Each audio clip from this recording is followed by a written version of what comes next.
بسم اللہ الرحمن الرحیم۔ مطالبہ الفرقان، سورہ الطلاق، مدنی، نمبر 65، آیت نمبر 1۔ قرآن مجید کی تفسیر خود قرآن مجید سے، از علامہ غلام احمد پرویز صاحب، اخذ و تلخیص محمد اکبر دیکشت بھاردواج، نظر ثانی ڈاکٹر انعام الحق۔ سورہ الطلاق، مدنی، نمبر 65۔ بسم اللہ الرحمن الرحیم۔ اے اللہ، میری تمام تر کوششوں کا مقصد ربوبیت عامہ کے لیے تیری صفات کو بانداز رحمانیت و رحیمیت معاشرے کے اندر ظہور میں لانا ہے۔ آیت نمبر 1۔ يا أيها النبي إذا طلقتم النساء فطلقوهن لعدتهن وأحصوا العدة واتقوا الله ربكم لا تخرجوهن من بيوتهن ولا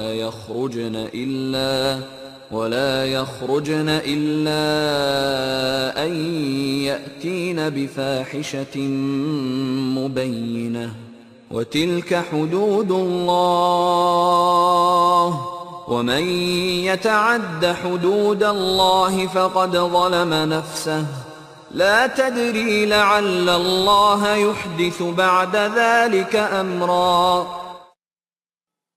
اے نبی، جب تم طلاق کے مقدمات کا فیصلہ کرو تو لوگوں سے کہہ دو کہ طلاق کے بعد تم عدت کا حساب رکھو اور اس طرح اپنے رب کے احکام کی پوری نگہداشت کرو۔ سورہ 2 آیات 228 تا 230، سورہ 33 آیت نمبر 49۔ اور عدت کے دوران ان متعلقہ بیویوں کو ان کے گھروں سے مت نکالو، سورہ 65 آیت نمبر 6۔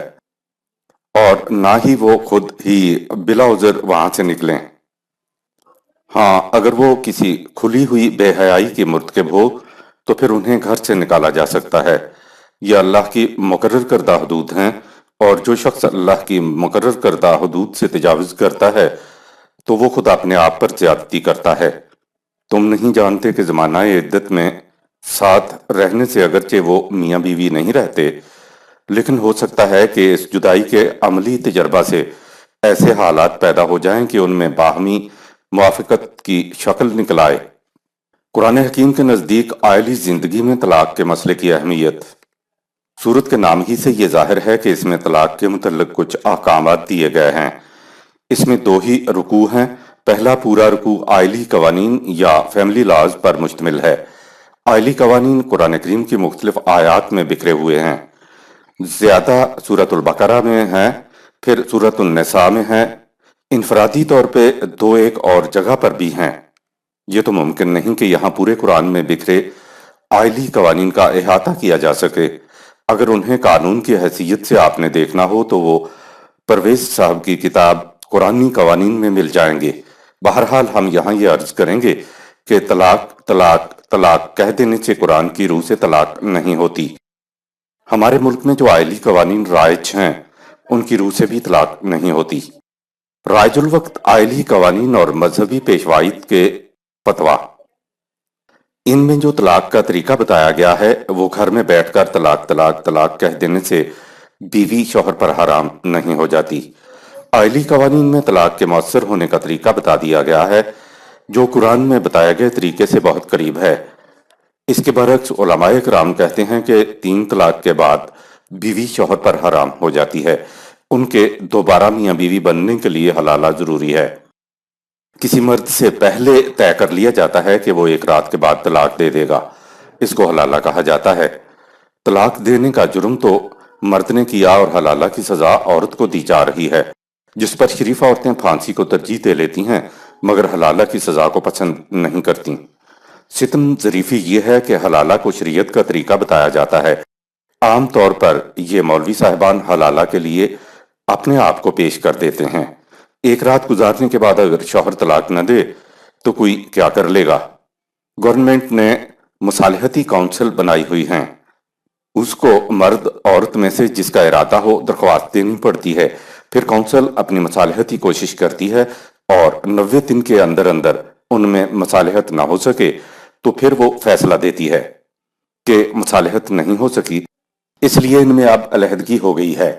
ایسی طلاق میں اگر متعلقہ مرد عورت پھر سے میاں بیوی بننا چاہیں تو حلالہ کی ضرورت نہیں، دوبارہ گواہوں کی موجودگی میں نکاح کر سکتے ہیں، لیکن 90 دنوں کے اندر اندر آپس میں مصالحت ہو جاتی ہے تو دوبارہ نکاح کی بھی ضرورت نہیں، ویسے ہی ایک دوسرے کی طرف رجوع کر سکتے ہیں۔ یہ طریقہ پاکستان کے آئلی قوانین میں درج ہے اور یہی قرآنی طریقہ بھی ہے۔ علماء اکرام کہتے ہیں کہ شریعت کا حکم پاکستان کے قانون سے بالا ہے۔ مسلمانوں کے لیے حکومت کے قانون سے خود ساختہ شریعت کا قانون کیسے بالا ہو سکتا ہے؟ لیکن مسجد کا مولوی کہتے گا کہ اب ان میں طلاق پڑ گئی ہے، شوہر پر بیوی حرام ہو گئی ہے۔ اگر گورنمنٹ کے قانون کے مطابق ان کی طلاق نہیں ہوئی اور وہ ساتھ ساتھ رہ رہے ہیں تو مولوی کے فتویٰ کی وجہ سے معاشرے میں ہر شخص یہ کہے گا کہ یہ حرام کاری کے مرتکب ہو رہے ہیں اور ان کی اولاد کو ولد الزنا یعنی حرامی کہا جائے گا۔ معاشرے میں ان کو رہنا ہے، پھر وہ یہ کیسے برداشت کریں گے؟ حکومت کو اپنے قوانین کا احترام سختی سے کرانا ہوگا، سزائیں دینا ہوگا اور ساتھ ساتھ لوگوں کو بھی عدالت کا دروازہ کھٹکھٹانا ہوگا۔ دور ملوکیت میں بنائے گئے آئلی قوانین قرآن کے تو خلاف تھے ہی، یہ تو ملک میں رائج الوقت قانون کے بھی خلاف ہیں، لیکن اس کا کیا کیا جائے کہ معاشرہ ملوکیت کے قوانین پر ہی اصرار کرتا ہے۔ حالانکہ سلاطین کی حکومتیں ختم ہوئیں، وہ سلاطین باقی نہ رہے جنہوں نے قوانین بنائے تھے، لیکن ان کے بنائے ہوئے قوانین جنہیں اسلامی قرار دیا گیا تھا انہیں قیامت تک کے لیے غیر متبدل سمجھ لیا گیا ہے۔ ان کو فقہ کے قوانین کہا جاتا ہے۔ جب قوموں پر عذاب آتا ہے تو وہ صدیوں پر محیط ہوتا ہے۔ 1000 سال سے تو ہم یہ عذاب بھگتتے چلے آ رہے ہیں اور نہ جانے کب تک بھگتنا پڑے۔ ملوکیت کے دور میں خود ساختہ شریعت نے آج بھی گھروں کے اندر خاوند کی حیثیت بیوی اور بچوں کے مقابلے میں ڈکٹیٹر کی رکھی ہوئی ہے، اور دلیل میں من گھڑت احادیث کو پیش کر دیا جاتا ہے جو اسلام نہیں ہے۔ اسے امت اسلام مانتی چلی آ رہی ہے تو نتیجے میں مار بھی کھاتی چلی آ رہی ہے۔ یہ مولوی ہی تھے جن کے فتووں کی وجہ سے حضرت مریم علیہ السلام اور ان کے خامد کو معاشرہ چھوڑ کے 30 سال تک مصر میں رہنا پڑا۔ خود ساختہ شریعت کے آئلی قوانین کی جڑیں بڑی گہری ہوتی ہیں۔ ہزار قرآن کہتا رہے، ملک کا قانون کہتا رہے، بات خود ساختہ شریعت ہی کی مانی جائے گی۔ یاد رکھیے قرآن کے قوانین نافذ العمل ہی نہیں ہیں، یہاں حکومت کا ہی آئلی قانون رائج ہے۔ اگر کوئی پوچھے کہ طلاق ہوئی یا نہیں ہوئی تو کہہ دیا کرو کہ بھائی صاحب ملک کے قانون کو کنسلٹ کر لو، اس میں طریقہ مقرر کیا ہوا ہے۔ اس صورت کی ابتدا ہوتی ہے یا ایھا النبی اذا طلقتم النساء، سورہ 65 آیت نمبر 1۔ اے نبی جب تم اپنی عورتوں کو طلاق دینے لگو، خطاب تو نبی سے ہے اور صیغہ بھی واحد ہے۔ آگے ہے طلقتم النساء، یہاں جمع کا صیغہ ہے، تو ہونا تو چاہیے تھا کہ اے نبی جب تو طلاق دے اپنی بیوی کو یا اپنی عورت کو تو یہ طریقہ اختیار کرو، لیکن ایسا نہیں کہا گیا۔ رسول اللہ صلی اللہ علیہ وسلم نے تو اپنی کسی بیوی کو طلاق نہیں دی تھی۔ جمع کے صیغہ نے بتا دیا کہ مرد عورت نے جو طلاق کا فیصلہ کیا ہے اس کا فیصلہ اے نبی تم نے کرنا ہے۔ یہی بات تو مروجہ آئلی قوانین کہہ رہے ہیں کہ گھر بیٹھ کر طلاق نہیں ہو سکتی، مصالحتی کونسل سے رجوع کرنا ہوگا، وہ مصالحتی کوششوں کے بعد طلاق کا فیصلہ دے گی۔ سورہ النساء کی سورہ 4 آیت 35 میں یہ بات آ چکی ہے کہ اگر میاں بیوی میں اختلاف ہو جائے تو ایک ثالث خامد کے خاندان سے اور ایک ثالث بیوی کے خاندان سے مقرر کرو۔ یہ ثالثوں کا بورڈ مصالحت کی کوشش کرے گا۔ اگر یہ کوشش ناکام ہو جاتی ہے، یعنی بورڈ محسوس کر لیتا ہے کہ یہ دونوں میاں بیوی کی حیثیت سے حدود اللہ کو قائم نہیں رکھ سکتے، تو پھر یہ فیصلہ دے گا کہ ہاں طلاق ہو گئی ہے۔ یہی طریقہ تو پاکستان کے آئلی قانون میں درج ہے۔ اگر یہ طلاق کا مسئلہ میاں بیوی کا آپس میں گھر میں طے کرنے کا ہوتا تو اذا طلقتم النساء سورہ 65 آیت نمبر 1 والی بات نہ کی جاتی۔ اگرچہ آیت میں مخاطب رسول اکرم صلی اللہ علیہ وسلم ہیں، لیکن یہاں قرآن کا تجویز کردہ ثالثی بورڈ سورہ 4 آیت 35 مراد ہے۔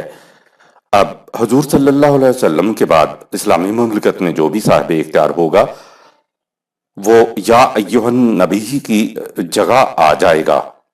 اب مفہوم یہ ہو جائے گا کہ اے سربراہ مملکت، اور اے اولو الامر، طلاق کا معاملہ جب ہو تو اس کو اس طریقے سے طے کرو جو ہم نے سورہ النساء کی آیت 35 میں بیان کیا ہے، یعنی جب یہ طے پا جائے کہ یہ نباہ نہیں ہو سکتا اور ان کو الگ کرنا ہے تو سربراہ یا اولو الامر طلاق کا فیصلہ صادر فرما دے گا۔ ایک دفعہ طلاق کہہ دی یا 1000 بار طلاق صرف سربراہ کے فیصلے کے مطابق ہوگی۔ طلاق کے معنی ہے عقد نکاح سے آزاد ہو جانا، اور مرد عورت تب آزاد ہوتے ہیں جب مصالحتی بورڈ نکاح کو منسوخ کرنے کا اعلان کرے گا۔ اس کے بعد عدت کے دن شمار کرنے ہوں گے۔ قرآن نے ایک ویٹنگ ٹائم رکھ دیا کہ شاید طلاق دینے والا یا طلاق لینے والی اپنے فیصلے پر نظر ثانی کریں۔ نکاح کا معاملہ ہو یا طلاق کا، ہر دو معاملے میں ہر دو کی مرضی کا شامل حال ہونا ضروری ہے۔ یاد رکھیے نکاح بھی عورت کی مرضی سے ہوتا ہے، یہ طلاق کا معاملہ بھی اس کے ساتھ ہوتا ہے۔ یہ یک طرفہ ٹریفک نہیں ہے کہ نکاح تو اس کی مرضی سے ہو اور طلاق یک طرفہ ہو جائے، یہ بات نہیں ہے۔ قرآن حکیم کے نزدیک میاں بیوی کی علیحدگی کا فیصلہ انفرادی سوچ پر موقوف نہیں، یہ تو افراد کا میاں بیوی کا نجی معاملہ نہیں ہے، اس کا اثر معاشرے پر پڑتا ہے۔ ایک عورت کو طلاق ہوتی ہے تو بچوں کی کفالت اور اخراجات عدت کے دوران خرچ، بچے کو دودھ پلانے کا مسئلہ اور ایسے دیگر مسائل ہیں جن کو انفرادی طور پر حل نہیں کیا جا سکتا، اس کا فیصلہ نظام ہی کر سکتا ہے۔ آیت نمبر 2۔ فَإِذَا بَلَغْنَ أَجَلَهُنَّ فَأَمْسِكُوهُنَّ بِمَعْرُوفٍ أَوْ فَارِقُوهُنَّ بِمَعْرُوفٍ وَأَشْهِدُوا ذَوَيْ عَدْلٍ مِّنكُمْ وَأَقِيمُوا الشَّهَادَةَ لِلَّهِ ذَلِكُمْ يُوعَظُ بِهِ مَن كَانَ يُؤْمِنُ بِاللَّهِ وَالْيَوْمِ الْآخِرِ وَمَن يَتَّقِ اللَّهَ يَجْعَل لَّهُ مَخْرَجًا۔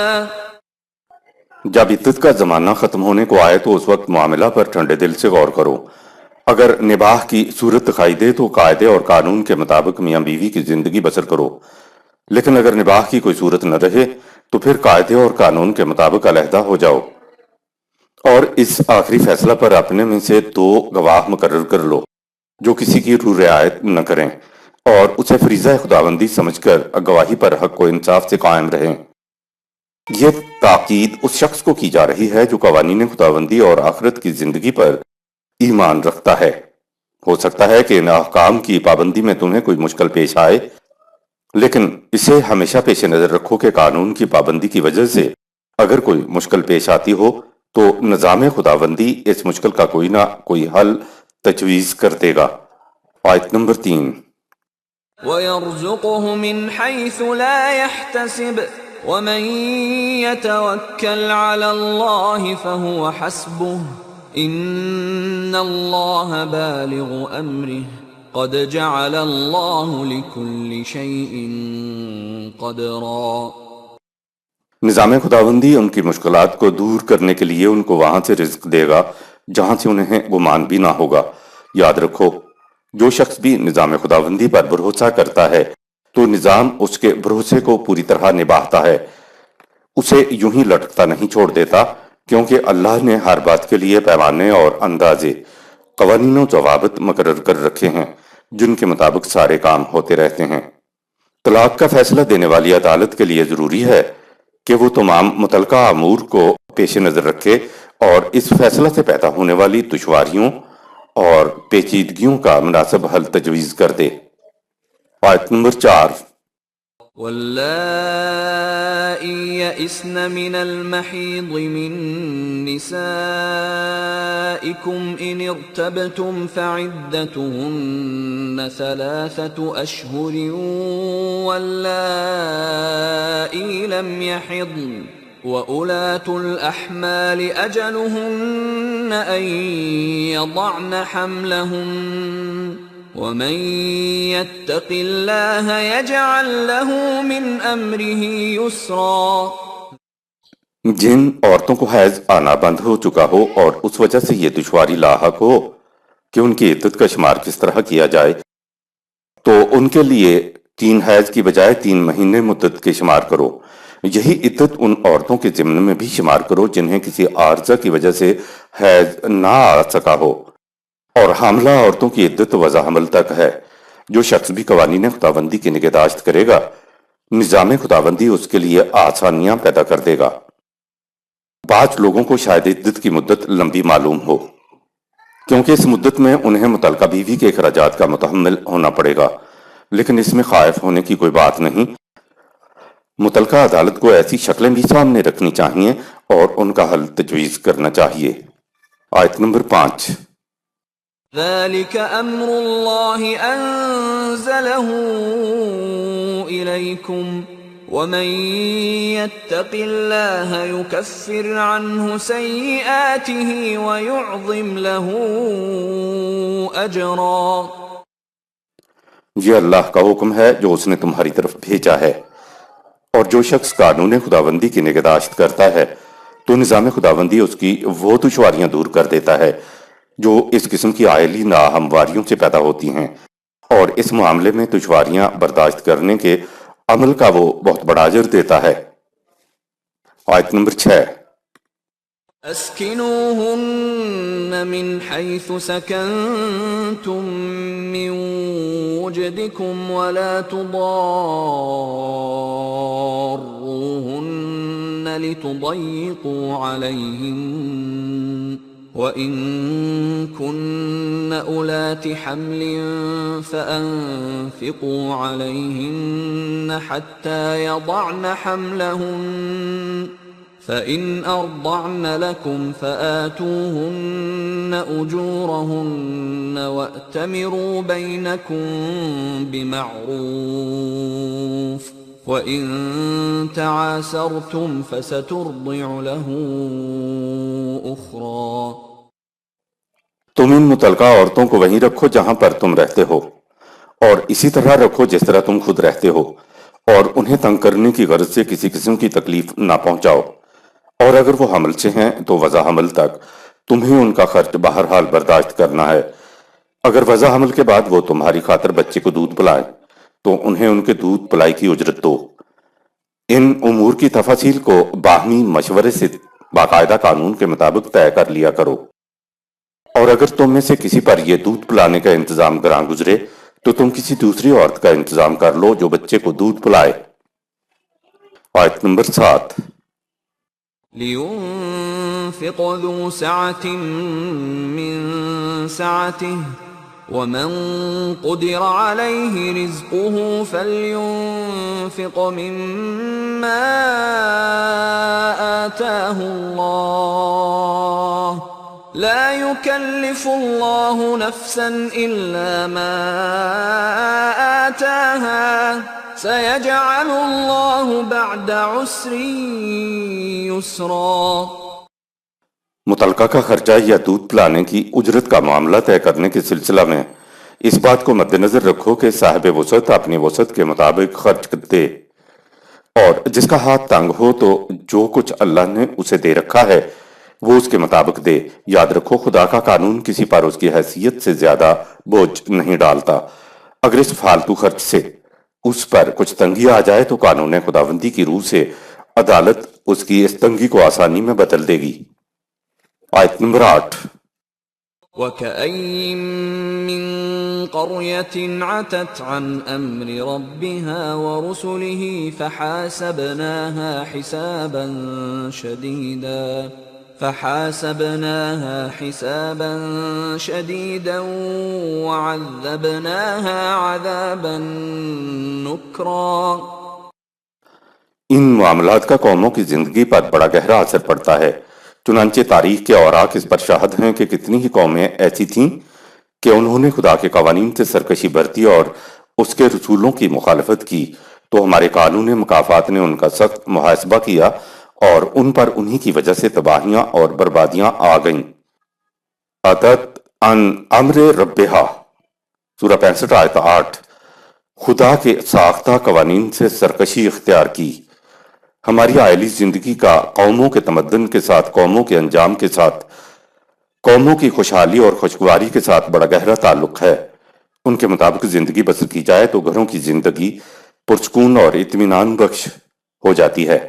ایسے گھر کی زندگی کو قرآن جنت کی زندگی کہتا ہے۔ اس قسم کے لوگ جب مل کر معاشرہ بناتے ہیں تو وہ بھی جنت بدامہ ہوتا ہے۔ آیت نمبر 9۔ فذاقت وبال أمرها وكان عاقبة أمرها خسرا۔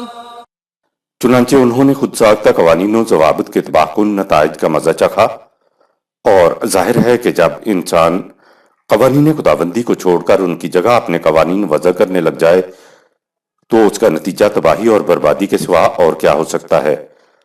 امرہا سورہ 65 آیت 9۔ انسان کے اپنے ساختہ قوانین، جو قوم خدا کے قوانین سے سرکشی اختیار کر کے اپنے ساختہ قوانین کے مطابق زندگی بسر کرنے لگے تو نتیجہ تباہی ہوتا ہے۔ آیت نمبر 10۔ أعد الله لهم عذابا شديدا فاتقوا الله يا أولي الألباب الذين آمنوا قد أنزل الله إليكم ذكرا۔ خدا کے قانون مکافات کے مطابق ایسی قوموں پر سخت تباہی آ جاتی ہے، لہٰذا اے عقل و خرد سے کام لینے والو، یعنی وہ لوگ جو ایمان لائے ہو، تم ہمیشہ خدا کے قوانین کی نگہداشت کرو۔ اس مقصد کے لیے خدا نے تمہاری طرف یہ ضابطۂ قوانین نازل کیا ہے۔ آیت نمبر 11۔ رسولا يتلو عليكم آيات الله مبينات ليخرج الذين آمنوا وعملوا الصالحات من الظلمات إلى النور ومن يؤمن بالله ويعمل صالحا يدخله جنات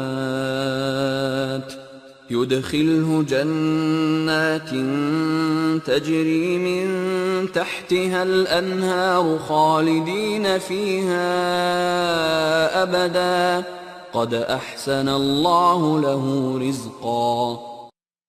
یہ رسول جو تمہارے سامنے ان قوانین خداوندی کو پیش کرتا ہے جو اپنے مطالب میں بالکل واضح ہیں، ان کا مقصد یہ ہے کہ جو لوگ ان قوانین کی صداقت پر ایمان لائیں اور ان کے مطابق صلاحیت بخش کام کریں، ان کو زندگی کی تاریکیوں سے نکال کر روشنی کی طرف لے آئے، اور جو بھی قوانین خداوندی کی صداقت پر یقین رکھ کر ان کے مطابق صلاحیت بخش اعمال کریں گے تو خدا کا قانون مکافات ان کو ایسی جنتی معاشرہ میں داخل کرتا ہے جس کی شادابیوں میں کبھی کمی نہیں آتی، وہ اس میں ہمیشہ رہیں گے۔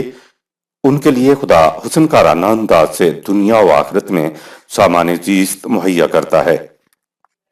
یہ عائلی زندگی کا ذکر چلا آ رہا ہے، لیکن جو امرہا سورہ 65 آیت نمبر 9 انسانوں کے ساختہ قوانین ہی کو قرآن کا حکم تسلیم کر لے گا تو وہ کیسے تاریکیوں سے روشنیوں کی طرف آ سکتا ہے؟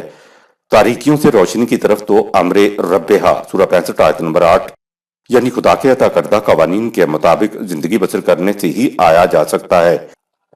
من کانا فی ہذہ اعمیٰ فہو فی آخرہ اعمیٰ، جو یہاں قوانین خداوندی سے اندھا رہا وہ وہاں بھی اندھا ہی ہوگا، آگے بڑھنے کے لیے اس کو روشنی میسر نہ ہوگی۔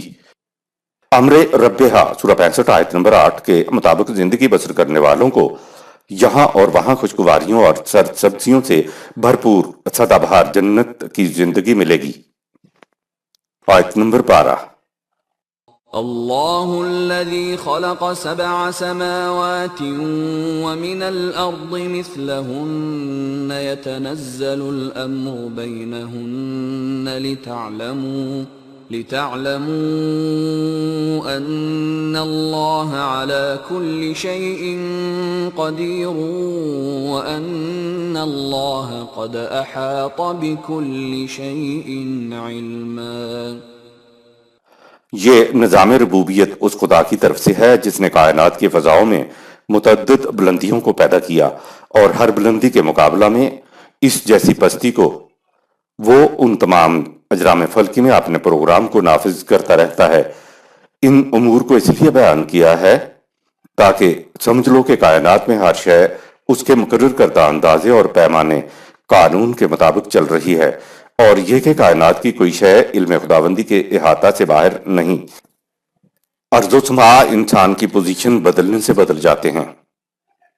قرآن کریم خارجی کائنات میں اپنے قوانین کی کار فرمائی کو بار بار سامنے اس لیے لاتا ہے کہ انسان سمجھ لے کہ جب پوری کائنات بحسن و خوبی امر ربہا سورہ 65 آیت نمبر 8 خدا کے قوانین کے مطابق چل رہی ہے، تو انسانوں کو بھی امر ربہا سورہ 65 آیت نمبر 8 کے مطابق اپنی زندگی بسر کرنا چاہیے، تاکہ ان کی زندگی بھی بحسن و خوبی بغیر باہمی ٹکراؤ کے آگے بڑھتی چلی جائے۔ 1400 سال بیشتر کوئی انسان نہیں کہہ سکتا تھا کہ ہر سما کی ایک عرض ہے اور ہر عرض کے سما ہیں۔ یہ بات قرآن کریم نے اس دور میں بتائی جب محض 17 اشخاص خواندہ تھے، جبکہ یہ حقائق تو ہمارے سامنے 1.5 صدی پہلے ہی آئے ہیں۔ ویسے نہ تو کوئی سما ہے اور نہ کوئی عرض ہے۔ ہم جس کرے پر جا کر کھڑے ہو جائیں گے وہاں ہمارے سر کے اوپر سما ہوں گے اور پاؤں کے نیچے زمین ہوگی۔ ہم اپنی پوزیشن بدلتے چلے جائیں گے تو سما اور عرض کی پوزیشن بھی بدلتی چلی جائے گی، چونکہ بے اختیار کائنات امر ربہا سورہ 65 آیت 8 کے مطابق چل رہی ہے، اس لیے ایک کرہ دوسرے کرے کو طلاق نہیں دیتا۔ انسان کے پاس کیونکہ خدا کا عطا کردہ اختیار و ارادہ ہے، اس لیے انسان کے بارے میں خدا کو عائلی قوانین دینے پڑے۔ صدق اللہ العظیم۔ یہاں سورہ طلاق اختتام پذیر ہوئی۔ شکریہ۔